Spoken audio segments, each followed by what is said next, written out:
Hey everyone on YouTube, this is Katie Cross, and I'm going to be narrating my audiobooks live. I'm both on TikTok and here on YouTube. So, this is my book, Mildred's Resistance. It's a young adult fantasy novel that I'm re narrating in my own voice. So, I'm going to be bouncing back and forth between talking to you guys on the live, saying hi, and actually narrating live. But you guys are here. Um, if you're following this at all, you guys are here for the audiobook. So we're going to go ahead and get chapter 27 started. If you have missed all the other lives, no problem. You can go to my playlist and listen to them for free. So we're starting on chapter 27 today. It's called The Yule Ball. So this is a young adult fantasy story. Like I said, it takes place in the world of Alcara. So we'll get going. Thanks. And thanks to whoever's here. Let's do this.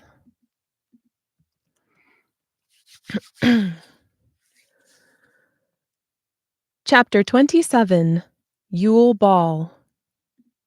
Oh, it's the Yule Ball.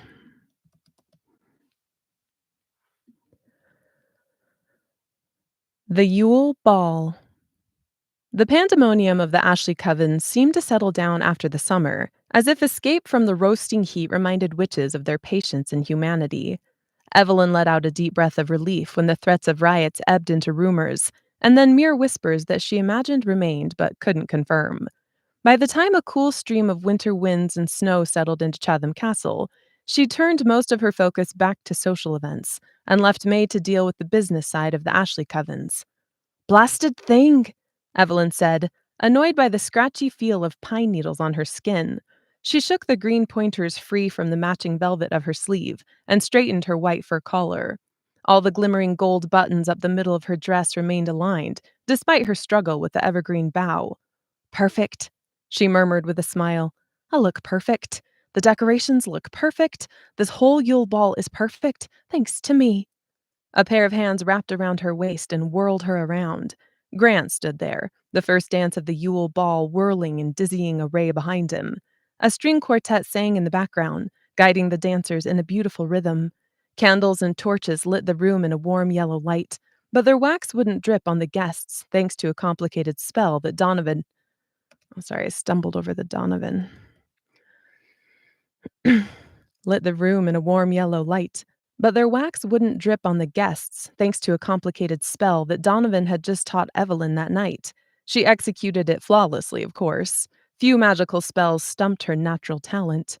Grant smiled, and his perfectly white teeth gleamed. Okay, I need to check Grant's accent. It's been a few days. Yes, you and I will let all the ladies simper and giggle. Okay, I always check my accents. You look ravishing tonight, Evelyn. Yes, I know. Why haven't you answered any of my messages? I come by your office every night, but you never answer. I'm very busy, Grant. His lips pouted like a little boy. Too busy for entertaining me now, I suppose. I don't like you so business-oriented. I want to have fun adventures in Ashley City again. I miss your opinionated, impulsive self. I would miss me as well, but don't worry. I'm as opinionated as ever. Here's an opinion for you, in fact. You're looking quite handsome tonight, Grant.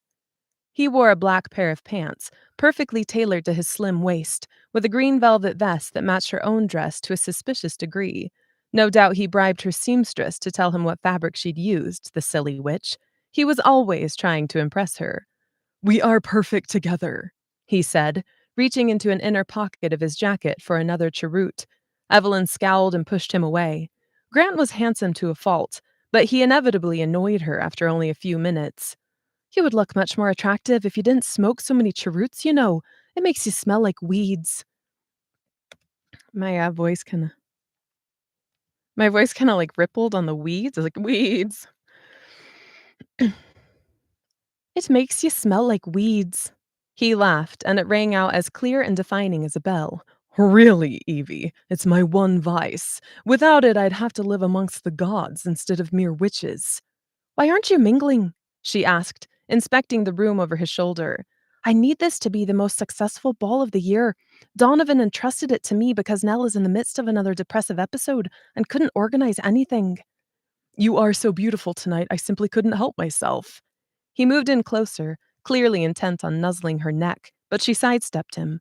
"Not here, Grant," she hissed, with just a hint of playful enjoyment beneath it, lest he take her too seriously. Well, let's redo that, because she's I have to redo what she said because she's a little hissy. "Not here, Grant," she hissed, and just a hint of playful enjoyment beneath it. I said and it should be with. That sounded wrong. She hissed, with just a hint of playful enjoyment beneath it, lest he take her too seriously. He might have annoyed her, but she couldn't lose his support. "Honestly, would you ruin my flawless reputation?" "Flawless, is it?" I don't like that. It's supposed to be a little more sultry and decadent. "Flawless, is it?" he inquired in a sultry, low murmur that sent a shiver up her spine. He attempted one last play at flirtation, but she ducked beneath his arm with a wicked smile. "Later," she said in a low voice of promise. "For now I must make a grand impression." He let out a long sigh. "Oh, Evie, you already have a wonderful reputation. But there's always room for improvement. Must it always be about work?" "Yes, it must. Now, go mingle, just like May. Try to find others that might join us in our righteous cause against Donovan.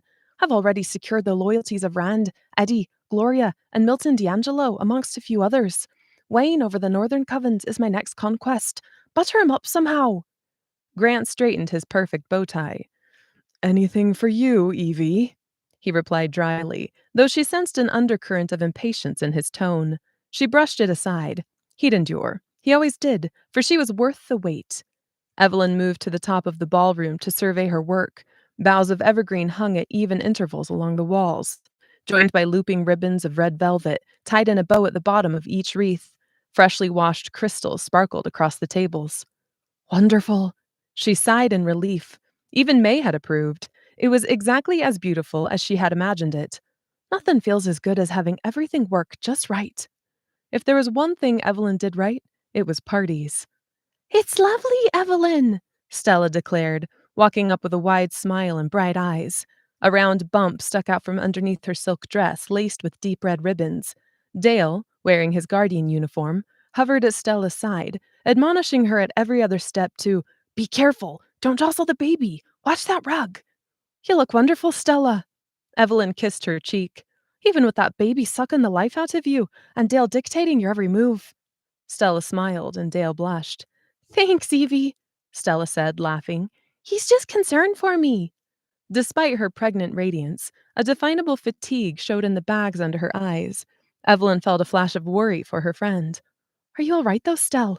You seem so tired." Stella rested a hand on her belly. "I am tired, but doing well. Only a few more months until the baby is out of here." Sorry. I had something building in the back of my throat. Hey, everybody. "Please take care of yourself," Evelyn said. "I simply couldn't live without my two best friends. Can you imagine Mildred and me trying to manage without you? We'd pull each other's hair out without you there to mediate our arguments." Stella laughed. "Speaking of Mildred, where is she?" "The Yule Ball isn't mandatory, so she won't be attending." Evelyn rolled her eyes. "I've never seen a witch so odd in all my life." "But we love her for it." "Try to eat more, Stell. You look gaunt," Evelyn said, patting Stella's belly and turning her most radiant hostess smile on Dale. "Thanks for coming, Dale. You make the ball look even more regal with your guardian uniform." Evelyn chatted with them for a few minutes more. When Stella and Dale drifted to the refreshments table to appease her pregnant appetite, Evelyn wandered through the crowd, merrily greeting and laughing with all she found. The luxurious dinner of such delicacies as the oh, okay. That sentence sounded kind of funny when I was saying it. And laughing with all she found. The luxurious dinner of such delicacies as roasted lamb, stuffed pheasant, and frozen custard made of the finest cream drew praise from all corners of the room. While the mingling crowd chattered quietly, only a few of them able to continue dancing after such an elegant meal, Evelyn worked her way over to May on the far side of the ball. "You've really pulled together a true Central Network Yule Ball," May said, sipping a flute of champagne. "Donovan certainly seems to be enjoying himself." Donovan sat at the high table with Rand, laughing so hard his face turned a dark shade of purple around the edges. His usual decanter of dark Ipsum wasn't far from reach, nor was his assistant, Harold. Oh my gosh, why is my phone doing that? Oh, sorry, I thought my phone was on silent. It's actually on vibrate, um, which is a problem. All right, we're gonna redo that because the microphone would have picked up the vibrate. His usual decanter of dark Ipsum wasn't far from reach, nor was his assistant, Harold, who stood back in the shadows and waited to be beckoned. Evelyn sipped at a glass of mellow red wine. The overwhelming, heady smell of cinnamon from the scented, not roasted. There we go. Hey, everyone. The overwhelming, heady smell of cinnamon from the scented pine cones had given her a headache. Well, I gotta make sure. Okay. I wasn't sure who was voicing that. Had given her a headache. Well, it's all thanks to you running the Ashley Covens and doing business in my name. May smiled. It's my pleasure to share power with you. Just look what you've done here. You'll make a fabulous high priestess. While May's praise usually made Evelyn giddy enough to float in the clouds, tonight it rang empty and verbose. High priestess? She was barely getting a good grip on council member. Remembering how overwhelmed she'd felt adjusting to her last promotion made her a bit shy of rising too quickly. That wasn't well, that came out really funny. Made her a bit shy of rising too quickly. That wasn't the only problem, of course.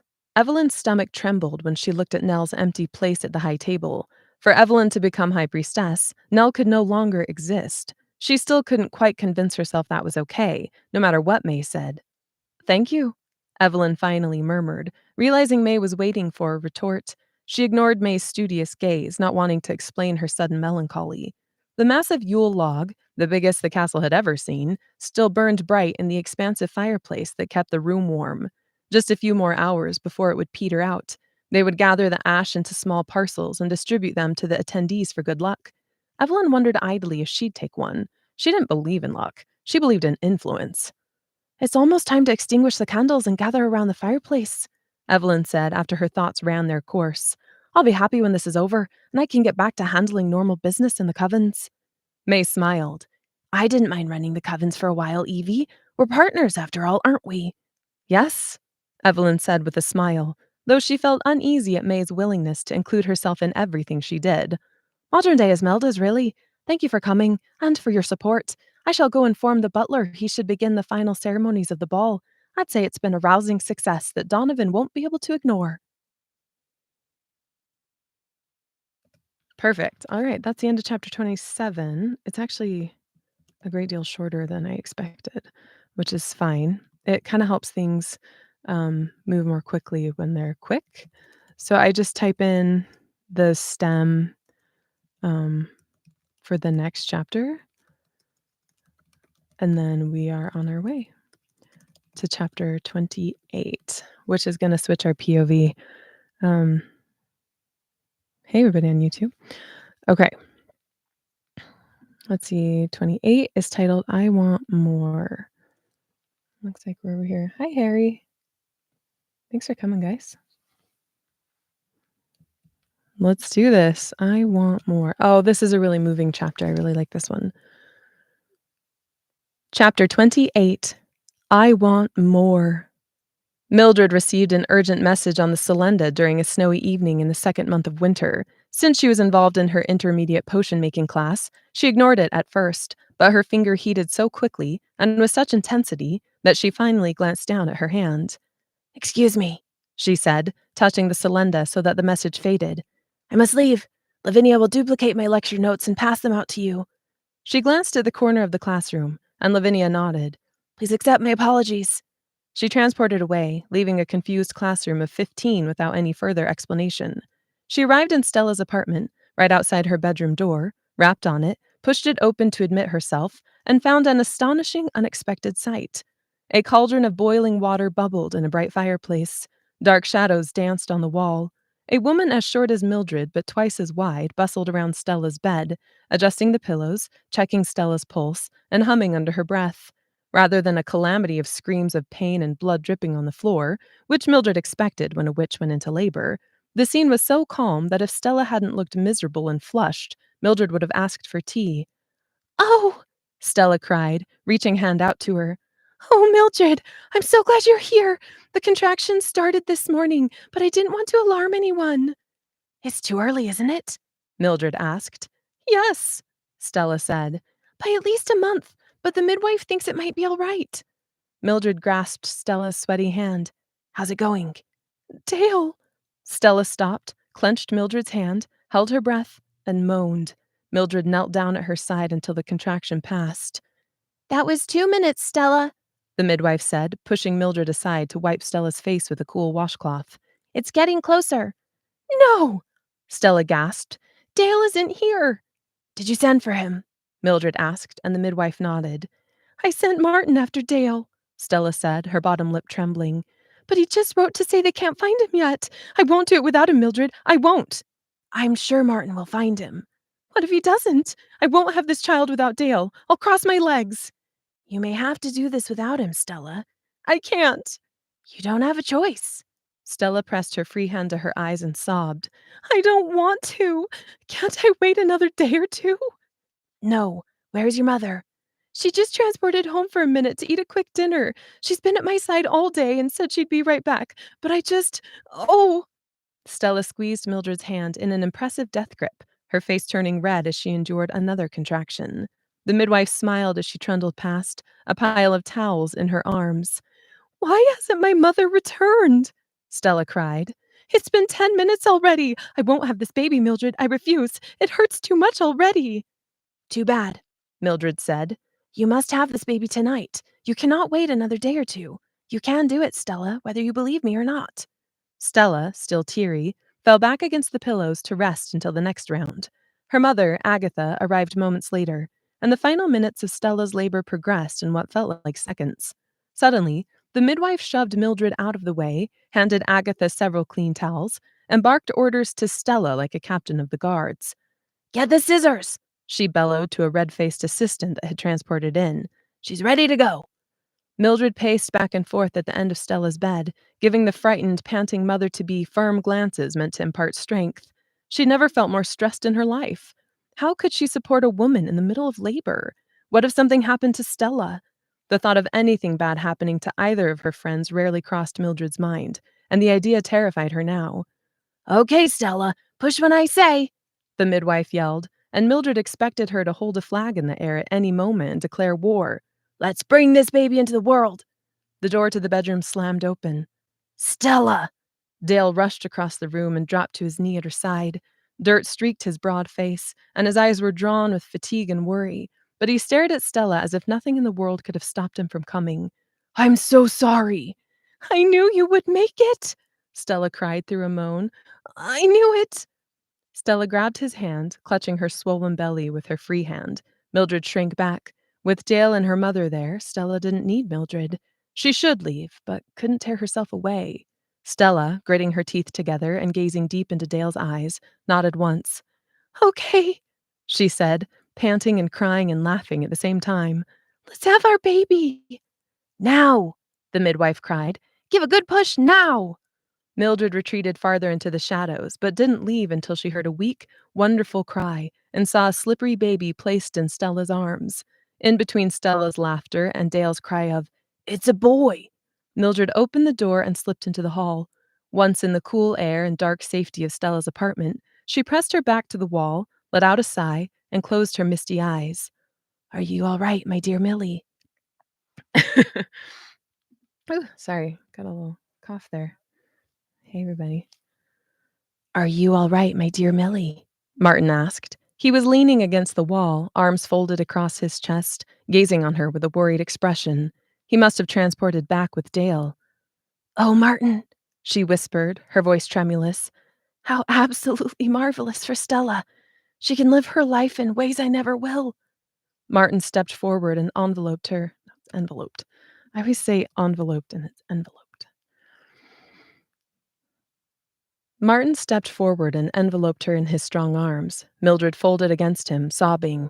You can live your life however you want, Mildred. It's yours to decide. I'm not happy with that.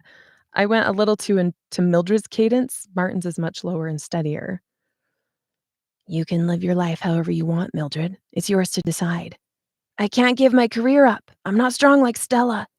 You silly witch are a lioness. Don't you know that you can do anything you want? Martin's chest rumbled with a low, affectionate chuckle. Are you happy as an assistant? Yes, but no, she whispered, forehead pressed against his chest. He stroked her hair and held her close. I'm happy when I see the covens improve. I'm happy when I do something difficult, but I'm not passionate about it. You're a wonderful leader for the middle covens. You'd make the best council member of the lot, since that's basically what you're already doing. For the middle covens, you'd make the best council member of the lot, since that's basically what you're already doing. But is that enough for you? Is that enough for you? She thought. Mildred thought through his question for so long, and her thoughts trailed so far away, that she nearly forgot to answer. It's not enough, she said, still clinging to him. I think I think that I want more, but I know I won't take it. Mer- mer- mer- mer. But I know I won't take it. Mildred rarely thought of the future outside of her covens or her classes, but now, in the aftermath of a miracle so pure, she couldn't help but feel terribly heartbroken. Would she always be helping other people live, but never live herself? Would she look back on her years and see only paperwork, messages, and meetings? Was working to become a council member enough? The painful clarity of her logical soul spoke the truth. It alone is not enough. Mildred cried into Martin's warm embrace, unable to bear the changed whisperings of her heart that she knew she'd force herself to forget. She'd continue to work, for she needed to change the world. She wanted to give it all up in one selfish move and live in a cottage with Martin, teaching, forgetting the middle covens and all the struggling poor, but she wouldn't. She knew she wouldn't, but it didn't quiet the cry of her soul. I want more. My husband is out in the house making noise, so I have to re-listen and make sure it didn't get picked up. No, we're good. Alright, that's the end of that chapter. These chapters today are short and sweet, which is really kind of fun. The next one is the same length as this one, so that means we buzz through it really quick. And when you're reading the book, it's actually really nice because you're, like, flying through chapters, and it's really fun. Okay, so we're on chapter 29, and these are epistolary, which just means that there's a whole bunch of letters back and forth. So it just necessitates a lot of like voice changes. So I might just have to check my voice.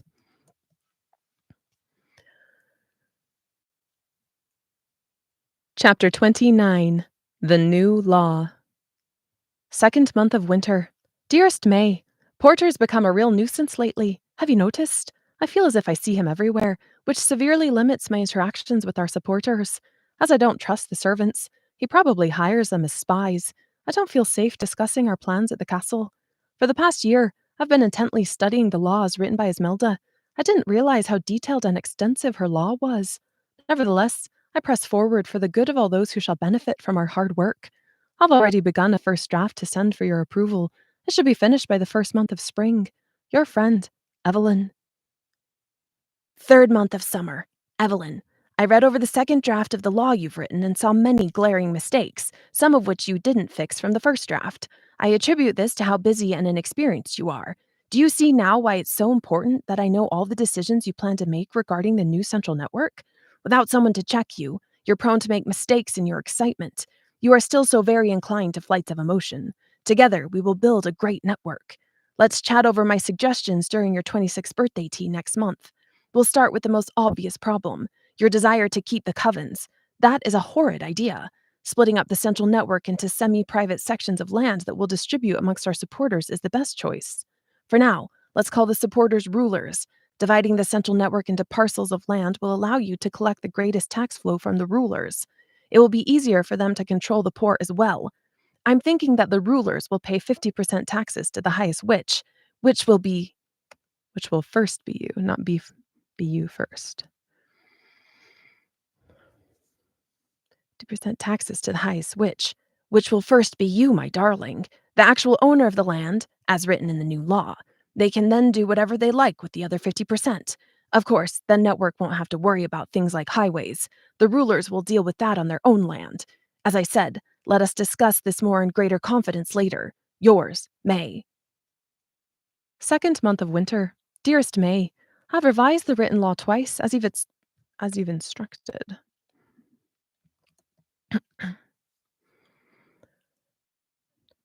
I've revised the written law twice, as you instructed in your last letter. The current scroll I'm enclosing for your approval is the fourth draft. I know you're right. We must divide the poor and the wealthy, for the two cannot coexist happily. Such is obvious from the state of the network now. My newfound knowledge of law and what goes into the creation of it only cements.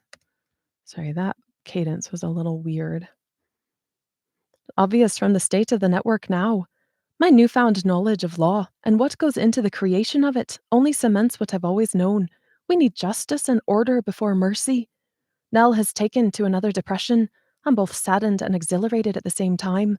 Although Nell and I haven't really spoken in years, she did raise me, and I'll always hold some kind of odd, misplaced affection for her. But at the same time, knowing she'll pass within the next couple of years means I shall have my opportunity to.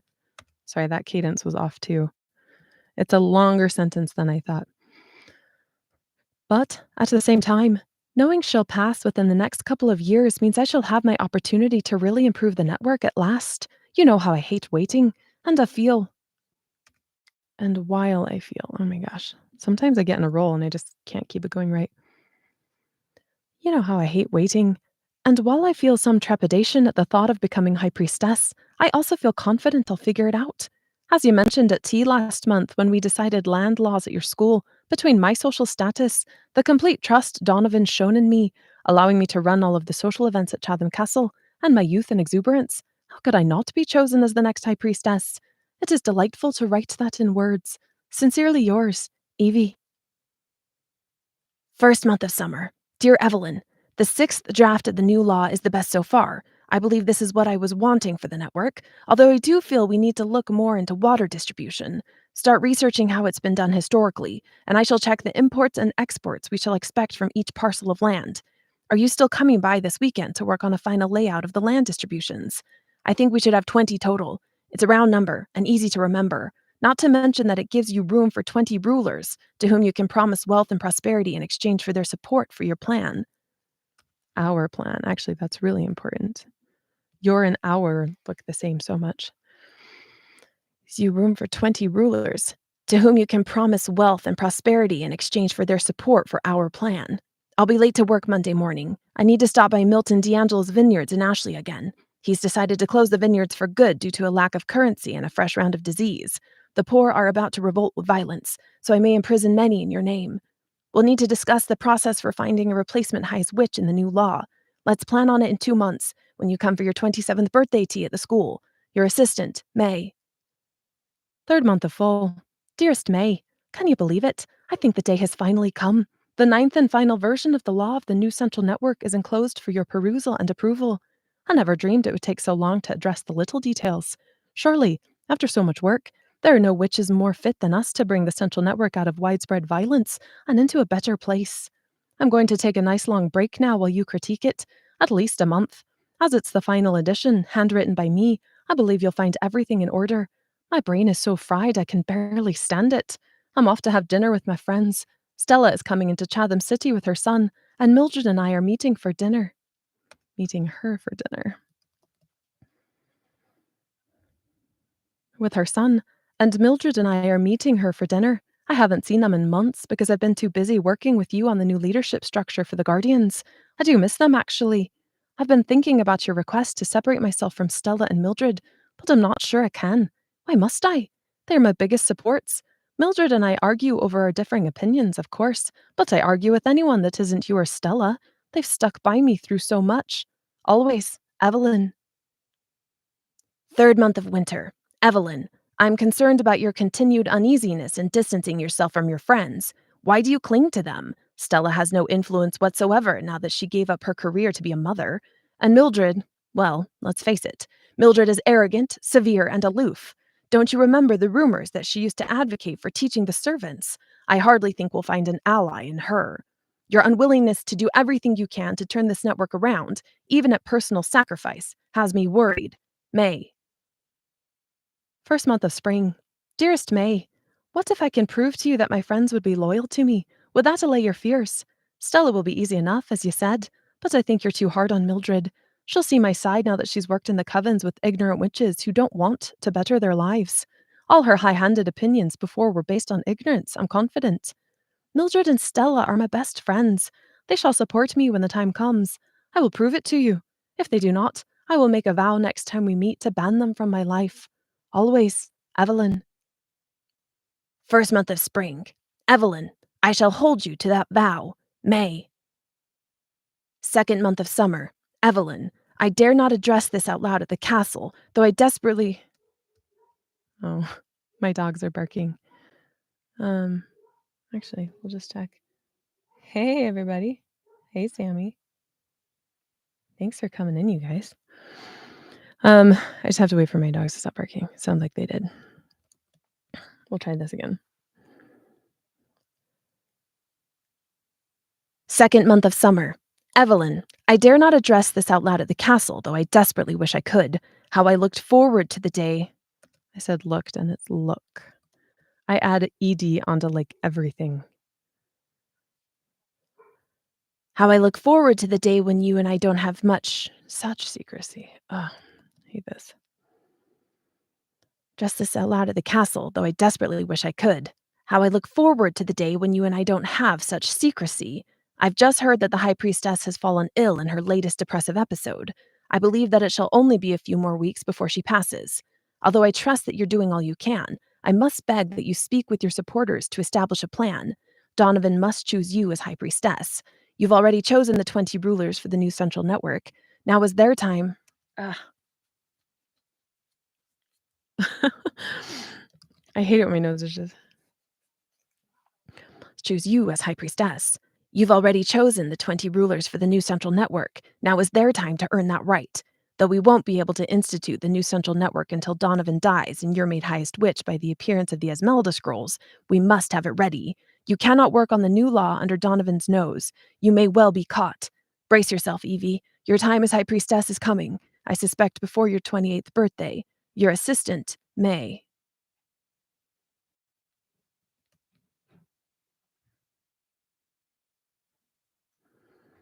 All right, let's see.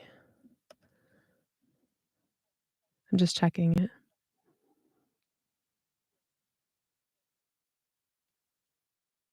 Okay, we're good. Um, I was checking for some exterior noises. Okay, that puts us at 3 chapters, which was my kind of my goal for today. Hey, everyone. Okay, let's see. All right, yep, I have to go, Mom. My kiddos, need a few things. So I'm just gonna do the 3 chapters today. We're gonna call it half an hour, but all of you are awesome, and thanks so much for coming to my live. Bye.